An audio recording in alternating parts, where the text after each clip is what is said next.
गुरु ब्रह्म महिमा अलेख शरण। नमस्कार दर्शक वृंद, आपण मानंकु आजिर राशिफल कार्यक्रम मु एस कुमार स्वागत जनाऊँगी। प्रतिदिन निजर राशिफल जानिबा पाई गुरुकृपा यूट्यूब चैनल को सब्सक्राइब करंतु और पाखरे थिबा बेल आइकन को प्रेस करी ऑल नोटिफिकेशन ऑन करी दियंतु, जहा फଳରେ आमे जेतेबेले वीडियो अपलोड करिवो प्रथमे आपण वीडियो देखि पारिबे। आमर यही वीडियो रे आपण संपूर्ण पंचांग सहित मेष ठारू मीन पर्यंत 12 गोटी राशिर राशिफल विषय रे जानि पारिबे। वीडियो को दयाकरी शेष पर्यंत देखंतु। वीडियोटी भल लागिथिले वीडियो को लाइक करंतु एवं आपणक प्रियजन पाखु शेयर करी जणांतु। एबे आसंतु जानिबा आज दिनर संपूर्ण पंचांग विषय। आज 2024 मसीहा जुलाई मास 15 तारिख सोमवार, दिल्ली शराब्द सन 1431 साल, स्वाधीन भारताब्द 77 वर्ष, महिमाद 197 वर्ष, उत्कल गजपति श्री श्री गजपति दिव्यसिंहदेव महाराजांकर 67 अंक, सौरस्व आषाढ़ मास 31 दिन, चांद्रमते आषाढ़ शुक्लपक्ष नवमी तिथि, अपराह्न 4 घंटा 7 मिनिट पर्यंत। आजिर सूर्योदय विरजा क्षेत्र को 5 घंटा 28 मिनिट, मिथुन लग्न 5 दंड 12 लिता गते उदय।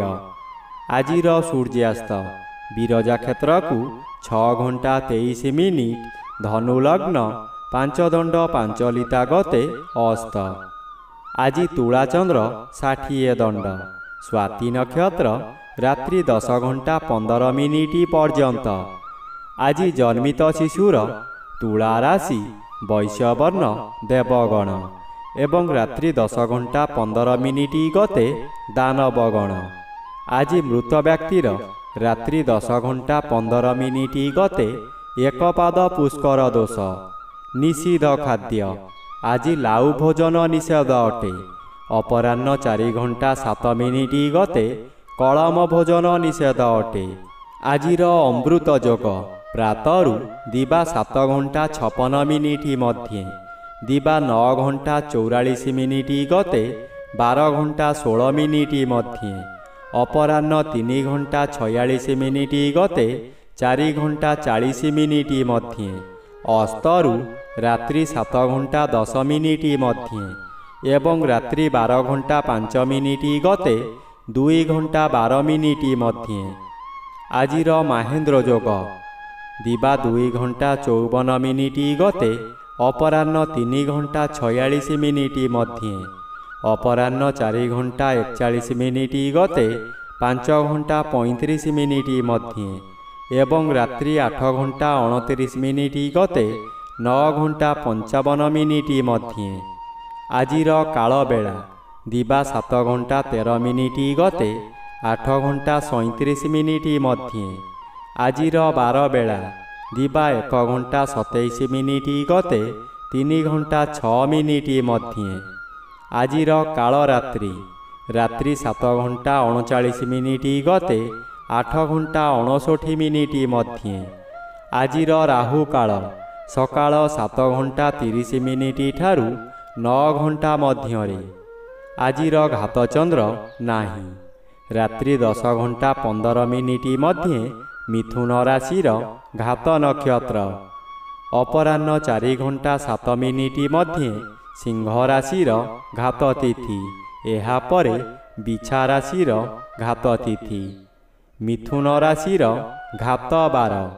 प्रिय बंधुगण, एबे आसंतु जानिबा मेष ठारू मीन पर्यंत द्वादश राशिर राशिफल विषय रे। प्रथमे जानिबा राशिचक्रर प्रथम राशि मेष राशि विषय रे। आज मेष राशि जन्मित व्यक्तिमानंक सकाशे सप्तम चंद्र अन्य ग्रह द्वारा बाधा पाउथिबारु शुभ फल परिवर्ते अशुभ फल मिलिब। हठात कौनसी कारणरू आपणकर आय बंद होई जिवो। जेते चेष्टा कले मध्य व्यवसाय को वृद्धि करि पारिबे नाही। कर्मक्षेत्र रे विशृंखला देखादेव। ଚାକିରି କରୁଥିବା ବ୍ୟକ୍ତି ଚାକିରିରେ ବାଧାବିଘ୍ନ ଦେଇ ଗତି କରିବେ। ତଳ କର୍ମଚାରୀମାନେ ଗୁପ୍ତ ଶତ୍ରୁ ପାଲଟିଯିବେ। ଗୃହରେ ସ୍ୱାମୀ ଓ ସ୍ତ୍ରୀ ମଧ୍ୟରେ ମାନମନାନ୍ତର ହୋଇଯିବ। ଏବେ ଆସନ୍ତୁ ଜାଣିବା ରାଶିଚକ୍ରର ଦ୍ୱିତୀୟ ରାଶି ବୃଷ ରାଶି ବିଷୟରେ। ଆଜି ବୃଷ ରାଶି ଜନ୍ମିତ ବ୍ୟକ୍ତିମାନଙ୍କ ସକାଶେ ଷଷ୍ଠ ସ୍ଥାନରେ ଚନ୍ଦ୍ର ଗୋଚର କରୁଛନ୍ତି। ଶୁଭ ଫଳ ମିଳିବ। ପରିବାର ମଧ୍ୟରେ ହସ ଖୁସିର ଉତ୍ତମ ବାତାବରଣ ଖେଳିଯିବ। ବିଗତ ଦିନମାନଙ୍କରେ ଆପଣ ପ୍ରତ୍ୟେକ କାର୍ଯ୍ୟରେ ଫେଲ୍ ମାରିଥିଲେ। ଏବେ ଯେଉଁ କାର୍ଯ୍ୟ କରିବାକୁ ଆଗ୍ରହ ପ୍ରକାଶ କରିବେ ତହିଁରେ ସଫଳତା ନିଶ୍ଚୟ ମିଳିବ। ଆପଣ ଯେଉଁ ବ୍ୟବସାୟ କରୁଛନ୍ତି ତହିଁରେ ଆଶାଠାରୁ ଅଧିକ ଆୟ କରିବେ। ପୂର୍ବରୁ ଆପଣ କରିଥିବା ଋଣ ଏହି ସମୟରେ ପରିଶୋଧ କରିପାରିବେ।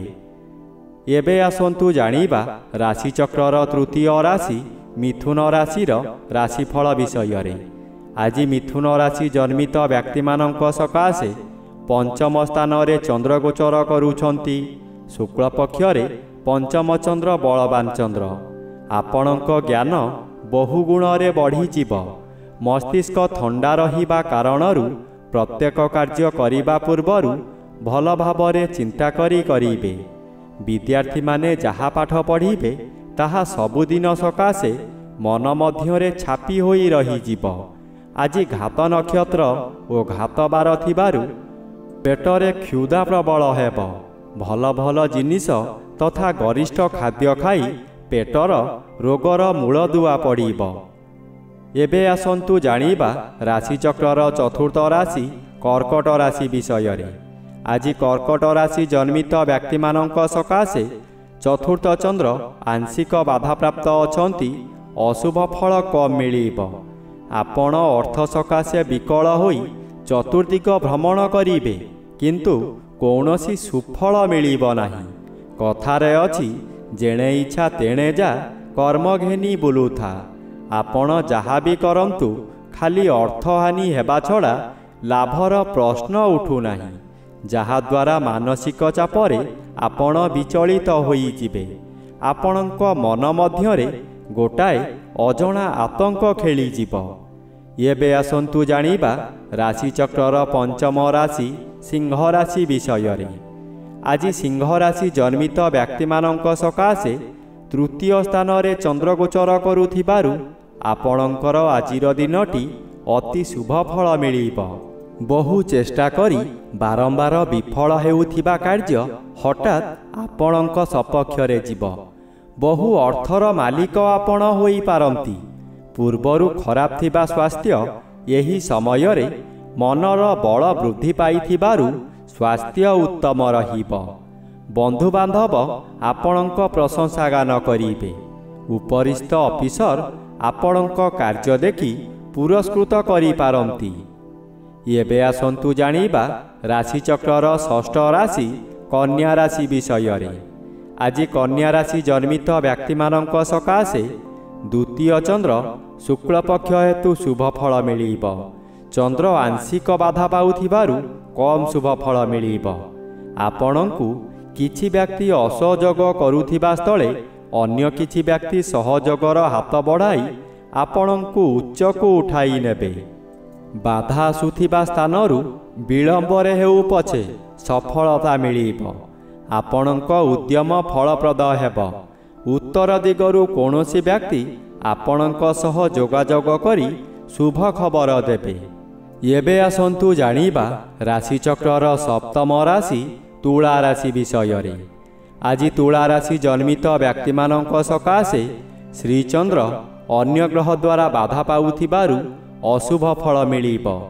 ପ୍ରତ୍ୟେକ କାର୍ଯ୍ୟକ୍ରମରେ ଆପଣଙ୍କୁ ବିରୋଧ ଆସିବ। ପେଟ ଗଣ୍ଡଗୋଳ ହେବ। ଭଲ ଭଲ ଖାଦ୍ୟ ପ୍ରସ୍ତୁତ କରିବେ, କିନ୍ତୁ ନିଜେ ଭୋଜନ କରିପାରିବେ ନାହିଁ। ନୂତନ ପୋଷାକ ଆଣିଥିବେ, କୌଣସି କାରଣରୁ ଆପଣ ଅନ୍ୟ ସ୍ଥାନକୁ ଯାତ୍ରା କରିବେ, ତାହା ପରିଧାନ କରିପାରିବେ ନାହିଁ। ଦିବସ ସାରା ଖାଲି ଦିବା ସ୍ୱପ୍ନ ଦେଖିବେ। ସତର୍କ ଓ ସାବଧାନ ନ ରହିଲେ ନିଜେ ନିଜର ବହୁ କ୍ଷତି କରି ବସିବେ। ଏବେ ଆସନ୍ତୁ ଜାଣିବା ରାଶିଚକ୍ରର ଅଷ୍ଟମ ରାଶି ବିଛା ରାଶି ବିଷୟରେ। ଆଜି ବିଛା ରାଶି ଜନ୍ମିତ ବ୍ୟକ୍ତିମାନଙ୍କ ସକାଶେ ଦ୍ୱାଦଶ ସ୍ଥାନରେ ଚନ୍ଦ୍ରଗୋଚର କରୁଛନ୍ତି। ଅଶୁଭ ଫଳ ମିଳିବ। ମନ ମଧ୍ୟରେ ଦୁଶ୍ଚିନ୍ତା ବଢ଼ିଯିବ। ଆପଣ ଯାହା ବି କରନ୍ତୁ ଖାଲି ଅର୍ଥହାନି ହେବା ଛଡ଼ା ଲାଭର ପ୍ରଶ୍ନ ଉଠୁନାହିଁ। ଏହି ଦ୍ୱାଦଶ ଚନ୍ଦ୍ରରେ ଅତିରିକ୍ତ ବ୍ୟବହାର ବଢ଼ିଯିବ। ଆପଣ ହତାଶ ହୋଇଯିବେ। ସୁଖ ସନ୍ଧାନରେ ବିଭିନ୍ନ ସ୍ଥାନକୁ ଭ୍ରମଣ କରିବେ। ଶରୀର ଅସୁସ୍ଥ ରହିବ। ବନ୍ଧୁବାନ୍ଧବ ଅଶାନ୍ତି ହେବେ। ଚନ୍ଦ୍ର ଆଂଶିକ ବାଧା ପାଉଥିବାରୁ ଅଶୁଭ ଫଳ କମ୍ ମିଳିବ। ଏବେ ଆସନ୍ତୁ ଜାଣିବା ରାଶିଚକ୍ରର ନବମ ରାଶି ଧନୁ ରାଶି ବିଷୟରେ। ଆଜି ଧନୁ ରାଶି ଜନ୍ମିତ ବ୍ୟକ୍ତିମାନଙ୍କ ସକାଶେ ଏକାଦଶ ସ୍ଥାନରେ ଚନ୍ଦ୍ରଗୋଚର କରୁଛନ୍ତି। ଶୁଭ ଫଳ ମିଳିବ। ଆପଣ ବହୁଦିନରୁ ଯେଉଁ କାର୍ଯ୍ୟ ସକାଶେ ଅପେକ୍ଷା କରିଥିଲେ ତାହା ଆଜି ପୂରଣ ହୋଇଯିବ। କୌଣସି ଅଫିସରଙ୍କ ସାକ୍ଷାତ ପାଉନଥିଲେ, ଏବେ ତାଙ୍କ ସହିତ ସାକ୍ଷାତ ହେବ ଏବଂ ତାଙ୍କ ସହଯୋଗରେ ଆପଣ ବହୁ ନୂତନ କାମ ପାଇ ଉପକୃତ ହେବେ।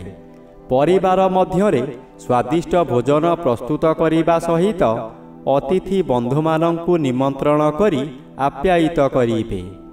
ଏବେ ଆସନ୍ତୁ ଜାଣିବା ରାଶିଚକ୍ରର ଦଶମ ରାଶି ମକର ରାଶି ବିଷୟରେ। ଆଜି ମକର ରାଶି ଜନ୍ମିତ ବ୍ୟକ୍ତିମାନଙ୍କ ସକାଶେ ଦଶମ ଚନ୍ଦ୍ର ଶୁଭ ଫଳ ମିଳିବ। ଆପଣଙ୍କ କର୍ମକ୍ଷେତ୍ରରେ ଉଚ୍ଚତର ପାହ୍ୟାକୁ ଉନ୍ନୀତ ହେବେ। ଏହି ସମୟରେ ନୂତନ କର୍ମ ମଧ୍ୟ ମିଳିବ। ଯେକୌଣସି କାମ କରନ୍ତୁ ତହିଁରେ ସଫଳତା ମିଳିବ। ଉପରିସ୍ଥ ଅଫିସରମାନଙ୍କ ଠାରୁ ପ୍ରଶଂସା ମିଳିବ। ପ୍ରତିଷ୍ଠା ଲାଭ କରିବେ। ସୁନାମ ଆପଣଙ୍କର ପ୍ରାପ୍ତ ହେବ। ଆପଣଙ୍କ ଇଚ୍ଛା ପୂର୍ଣ୍ଣ ହେବ। ଆପଣଙ୍କ କାର୍ଯ୍ୟ ଦେଖି ସାଥୀ କର୍ମଚାରୀମାନେ ଅନୁକରଣ କରିବେ ଓ ସଫଳତାର ସୂତ୍ର ଶିକ୍ଷା କରିବେ। ଏବେ ଆସନ୍ତୁ ଜାଣିବା ରାଶିଚକ୍ରର ଏକାଦଶ ରାଶି କୁମ୍ଭ ରାଶି ବିଷୟରେ। ଆଜି କୁମ୍ଭ ରାଶି ଜନ୍ମିତ ବ୍ୟକ୍ତିମାନଙ୍କ ସକାଶେ ନବମ ସ୍ଥାନରେ ଚନ୍ଦ୍ରଗୋଚର କରୁଛନ୍ତି। ଶୁଭ ଫଳ ମିଳିବ। ଆପଣ ଯେଉଁ କାର୍ଯ୍ୟ କରିବାକୁ ଚାହିଁବେ ତହିଁରେ ସଫଳତା ମିଳିବ। ବିଶେଷ କରି ଏହି ସମୟରେ ଜନମଙ୍ଗଳ କାର୍ଯ୍ୟକ୍ରମରେ ଯୋଗ ଦେଇପାରନ୍ତି। ଜନହିତକର କାର୍ଯ୍ୟ କରି ଉଚ୍ଚ ପ୍ରଶଂସା ପାଇବେ। ଚତୁର୍ଦିଗରୁ ସମ୍ମାନ ମିଳିବ। ଖୁସିରେ ଦିନ କାଟିବେ। ଦୈବିକ କୃପା ଠିକ୍ ସମୟରେ ମିଳିବ। ଆପଣଙ୍କ ଭାଗ୍ୟରେ ପରିବର୍ତ୍ତନ ହୋଇଯିବ। ଏବେ ଆସନ୍ତୁ ଜାଣିବା ରାଶିଚକ୍ରର ଦ୍ୱାଦଶ ବା ଶେଷ ରାଶି ମୀନ ରାଶି ବିଷୟରେ। ଆଜି ମୀନ ରାଶି ଜନ୍ମିତ ବ୍ୟକ୍ତିମାନଙ୍କ ସକାଶେ ଅଷ୍ଟମ ଚନ୍ଦ୍ର ଆଂଶିକ ବାଧାପ୍ରାପ୍ତ ଅଛନ୍ତି। ଅଶୁଭ ଫଳ କିଛି କମ୍ ମିଳିବ। ଆଜି ଆପଣ ଯେଉଁ ସ୍ଥାନକୁ ଯିବେ ସେଠାରେ କଳହ ହେବ। ବିଭିନ୍ନ ପ୍ରକାର କ୍ଷତି ହୋଇ ଆପଣଙ୍କ ମଥା ବିଚଳିତ ହୋଇଯିବ। ରାସ୍ତାରେ ଯିବା ସମୟରେ ଆପଣ ଅନ୍ୟମନସ୍କ ହୋଇପାରନ୍ତି। ସାବଧାନ ନ ରହିଲେ ଯାନବାହନ ଦୁର୍ଘଟଣାକୁ ଏଡ଼ାଇ ଦେଇ ହେବ ନାହିଁ। ଆପଣଙ୍କୁ ଗରମ ଜ୍ୱର ମଧ୍ୟ ହୋଇପାରେ।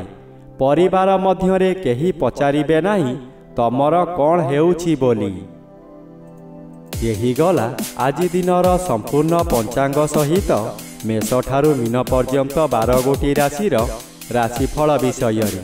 ଭିଡ଼ିଓଟି କିପରି ଲାଗିଲା କମେଣ୍ଟ ମାଧ୍ୟମରେ ଆପଣଙ୍କ ମତାମତ ଜଣାଇବାକୁ ଅନୁରୋଧ ଏବଂ ଭିଡ଼ିଓକୁ ଲାଇକ୍ କରି ଆପଣଙ୍କ ପ୍ରିୟଜନଙ୍କ ପାଖକୁ ସେୟାର କରି ପଠାନ୍ତୁ।